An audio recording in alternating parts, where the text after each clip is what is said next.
tere! Kas oled mõelnud, kuidas lilled vett joovad? Inimesed ja loomad joovad vett suuga, aga lilledel ju ei ole suud. Lilled saavad vett läbi varre. Aga kuidas liigub vesi mööda varti ülesse? Lihtne, kõrrega. Kui inimesed tahavad vett alt üles juua, siis nad saavad seda läbi kõrre üles imeda. Lillevarred töötavad samamoodi. Seal ei ole sellised suured kõrred nagu meil, vaid hästi-hästi pisikesed kõrred, mida on hästi palju ja risti-rästi. Niimoodi, et vesi saab mööda neid samamoodi üles liikuda. Selliseid kõrrekesi leidub ka teistes materjalides. Sarnaselt on üles ehitatud näiteks majapidamispaber. Kui paneme selle otsa vette, siis näeme, et vesi hakkab kohe edasi ülespoole liikuma. Ja sarnaselt liigub vesi alt üles ka lilledes. Aga mis juhtub siis, kui vesi jõuab lilleõieni? Proovime kohe järgi. Selle jaoks meisterdame oma lilleõie. Võtame paberi ja murrame selle pooleks.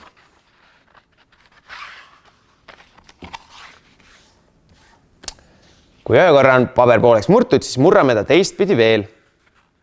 Nii, et paberi keskele moodustub rist. Vot siin. Ning nüüd võtame kasutusele ringikujulised objektid. Minul on siin purgigaas ning pudeligaas.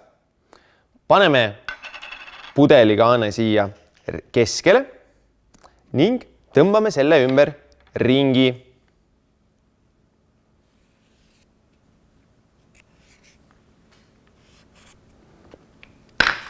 Üks ring olemas ja suurema ringiga täpselt samamoodi.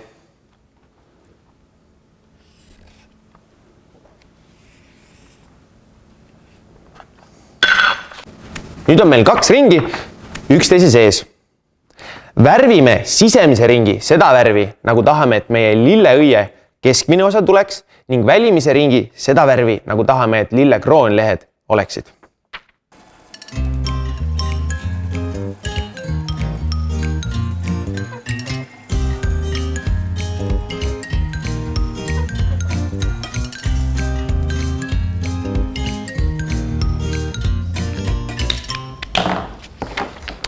Kui ringid on värvitud, siis voldi paber uuesti kokku ühe korra, teise korra ja nüüd veel ka kolmandat korda.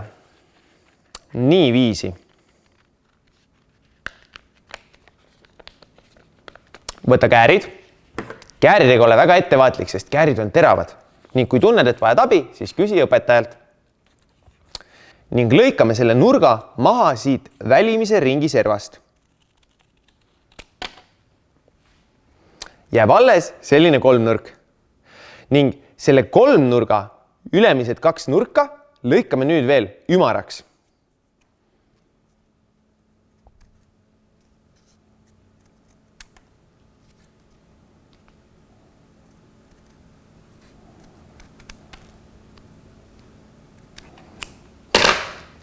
Nõnda.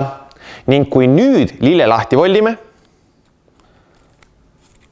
siis näeme, et oleme saavutanud sellise ilusa lillekuju. Voldi nüüd oma lille kroonlehed ükshaaval keskele kokku.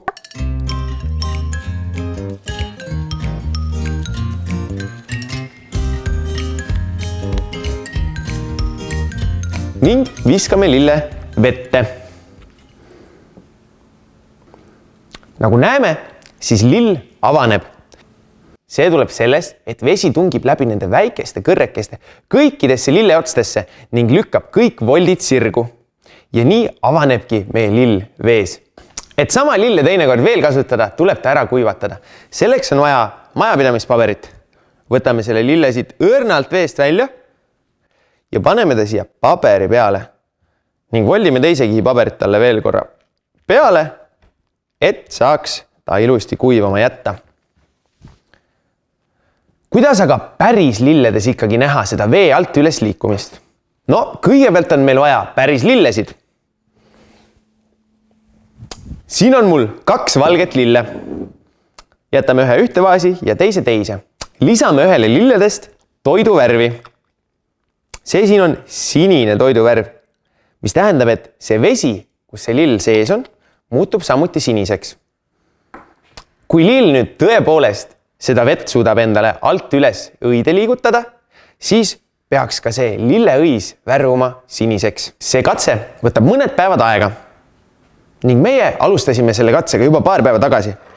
Ning nagu näha, siis mõne päeva möödudes on lilleõis muutunud märgatavalt rohkem siniseks. Seega näeme tõesti, et vesi liigub taimedes alt ülesse.